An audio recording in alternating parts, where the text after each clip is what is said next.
प्रेम से बोलिए विंध्यवासिनी माता की जय। प्रिय माताओं बहनों सज्जनों, मैं आज शीतला माता की कथा सुनाने जा रहा हूँ। माता को क्या ऐसा पड़ा कि उनको गधे की सवारी पर बैठना पड़ा। हाथ में झाड़ू क्यों है? माता के तो अनेक दिव्य स्वरूप हैं। इस सब के बारे में विस्तार से माता को शीतल पानी से स्नान कराया जाता है, माता को ठंडा भोग अर्पित किया जाता है। क्यों? सब कथा के रूप में समझिएगा। आज शक्ति जगत जननी एक ही माँ भगवती है और उनको आप समझ जाइए कि जब देवी भागवत महापुराण में कथा जब पढ़िएगा तो उसमें माता भगवती अनेक रूपों में जैसे जैसे जब जब जरूरत पड़ा, कभी शुंभ चंड मुंड यानी कि कभी महिषासुर, आतताइयों को राक्षसों को मारने के लिए अनेक रूप रखना पड़ा। अनेक अनेक भक्तों पर कृपा बारिश करने के लिए माता के अनेक रूप हैं। उसी में एक शीतला माता है। राजस्थान के डूंगरी ग्राम में एक दिन माता भगवती शीतला माता अपना रूप धर करके बुढ़िया बन करके इस गांव के लोग के प्रति हमारे मन में और भक्ति भाव कैसा है। लोग गरीबों पर दया, असहायों पर दया करते हैं या नहीं करते हैं, अपने धर्म से अलग हो गए हैं, इसको देखने के लिए बंधुओं वो आई पृथ्वी लोक पर। और वही राजस्थान की डूंगरी गांव में वो आई परीक्षा लेने के लिए भक्तों को। तो उन्होंने अभी रास्ते में जा ही रही थी उस गांव में, तब तक एगो ऊपर से एक महिला औरत भात बना करके गरम माड़ जो है वो फेंक दी। अब देखिए, कोई भी काम अगर विचार करके नहीं कीजिएगा, उठना बैठना चलना फिरना, अब किसी पर कोई फेंक देना थूक देना, देख करके होशो हवास में कीजिए। और वहां उनके शरीर पर जब सही माड़ पड़ा शीतला माता का, वो जल के पूरा फोड़ा हो गया। वो तो जगत जननी है, सबको फोड़ा शांत करने वाली।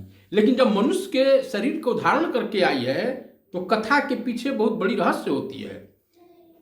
और वो माता जो है चारों तरफ अपना वेदना दर्द कह रही थी, सबका परीक्षा ले रही थी कि भाई कोई भी है इस गांव में तो मेरी मदद करो, मेरी सहायता पहुंचाओ, मुझे कुछ ठंडी ठंडी लेप करो। सब कोई अपना मुंह सिकोड़ लेता था। और देखिए, किसी के कष्ट में अगर काम में आप आ जा रहे हैं, इससे बहुत बढ़िया कोई पुण्य नहीं है। तुलसीदास जी बोलते हैं कि परहित सरिस धर्म नहीं भाई, परहित सरिस धर्म नहीं भाई, परे पीड़ा सम नहीं अधमाई। दूसरे को अगर दुख दे रहे हैं उसके समान पाप कोई नहीं है। और परहित सरिस धर्म, दूसरे को अगर हित की बात सोचते हैं उसे बहुत बड़ा धर्म नहीं है। गांव का भ्रमण करते करते कुम्हारिन का घर था, बहुत फटेहाल जिंदगी कुम्हारिन का। और उन्होंने जब बुढ़िया माता को देखा दर्द से, अपने घर में बैठा करके और ठंडा पानी से देखा, देखो न बेटी मेरे देह में फोड़ा पड़ गया है। वो ठंडे जल से उनके शरीर को स्नान कराया। तो जले हुए आदमी को अगर स्नान ठंडा दीजिए लेप तो उसको बड़ी प्रसन्न होगी। और उन्होंने बोला कि तुम बहुत सेवा की बेटी, हमको तो कोई पूछता ही नहीं था। और वो बोली कि आप कुछ खा लो, देखो हम तो गरीबनी हैं, हमारे पास कुछ नहीं है, लेकिन रात्रि का बचा हुआ भोजन हमारे पास है, वो ठंडा है, खीर है, दही है, राबड़ी है, और जो रोटी वोटी साग सत्तू है माता। तो वो तो नहीं जानती थी कि माता है। तब बोले कि लाओ लाओ लाओ। और भगवान और भगवती आपके वस्तु का मूल्य नहीं देखते हैं, एक तंडुल पर, एक मुट्ठी चावल पर श्री कृष्णा ने सुदामा को सब कुछ दे दिया। और जैसे जैसे माता खाते चली गई, वैसे वैसे एक इतिहास बनते चला गया। गरीबनी का भोजन माता खा रही है। उसके बाद में अब माता अपने शक्ति को, रूप को दिखाना शुरू करना ही, कुछ करो अब यहां पर। और जैसे ही बोली कि बेटी का हमारे माथ में बहुत जुए पड़ गई है, ढील भी पड़ गया है, कुछ काट रहा है। उन्होंने एक एक जुए उसको निकाली। पीछे देख रही है कि इसमें एक आंख है। भगवती महाशक्ति, वो तो त्रिनेत्र है। जाके जुग पद कमल मनाऊं, तासु हृदय निर्मल मति पाऊं। आपकी बुद्धि में निर्मलता वो मां भगवती की कृपा से होता है। वो प्रकृति की ये अध्यक्षता मालिक है। भगवान बोलते हैं माया अध्यक्षण प्रकृति सुवते सचराचरम। मेरी अध्यक्षता में प्रकृति काम करती है और इस पूरे भूमंडल की मालिका जो है वो मेरी माँ है, वो तो माता है। वो डर के भाग गई कि इसमें आंख है, वो त्रिनेत्र जो नेत्र पर वाला आंख था। जब भागी तो ठहरो, कहीं मत जाओ, भागो मत, मेरे रूप को देखो। इतना सुंदर रूप, अरे रूपों का सागर जो माता है, माता है, ममता मई माता।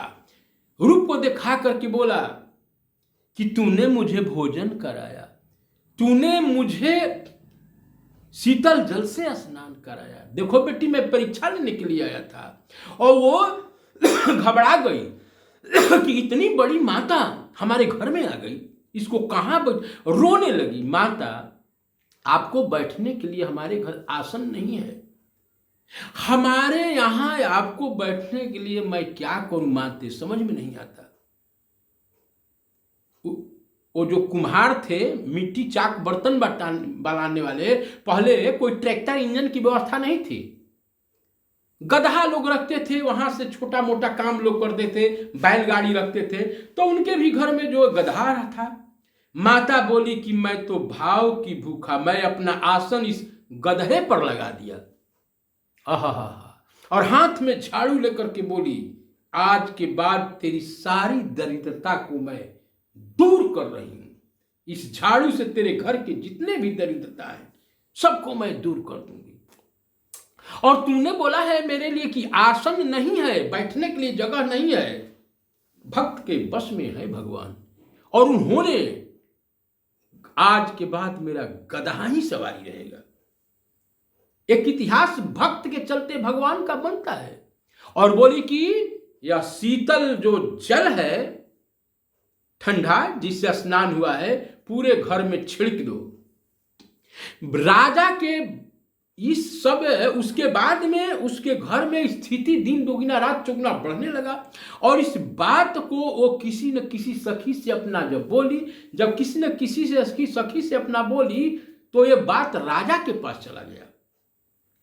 राजा के बुलाए कुम्हारिन को, क्या क्या हुआ, सच्ची घटना घटा, सारा वृत्तांत बता दी।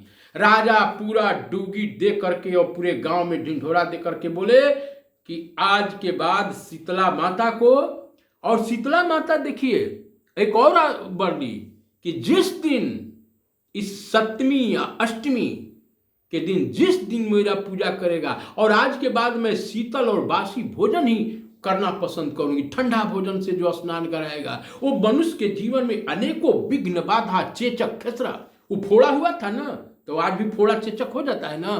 तो उसकी वो आयुर्वेद की महामाया, वो उनका आशीर्वाद हुआ कि जाओ, जो इस व्रत को करेगा शीतला माता के साथ, वो अपने पुजवाने के लिए नहीं, वो शीतला माता के साथ, वो कहानी है एक भक्त की, गरीबनी भगत की, उसके घर में अन्न धन लक्ष्मी की बारिश हो जाएगी। राजा भी ने वैसा ही किया।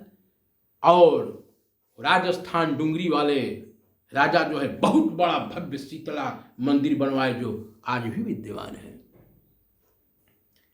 कथा हमने जो भी संक्षिप्त रूप से सुनाया है आपको, मेरे रविंद्र पांडे के नाम से चैनल है, उसको लाइक सब्सक्राइब कीजिएगा। और कब सप्तमी अष्टमी शीतला मनाया जाता है एक बार ध्यान दे दीजिए। यह तो एक चैत्र में भी जो है मनाया जाता है, लेकिन ये बात जानिए कि साल भर में दोनों महीना के पक्ष में जो है शीतलाष्टमी आता है, कृष्ण पक्ष में और शुक्ल पक्ष में। तो जो कामना को लेकर के कोई अपना संकल्प लेकर के हे माता हमारा ये मनौती पूरा कीजिए, तो वह चैत्र से स्टार्ट कर करके और सावन में समाप्त कर देता है।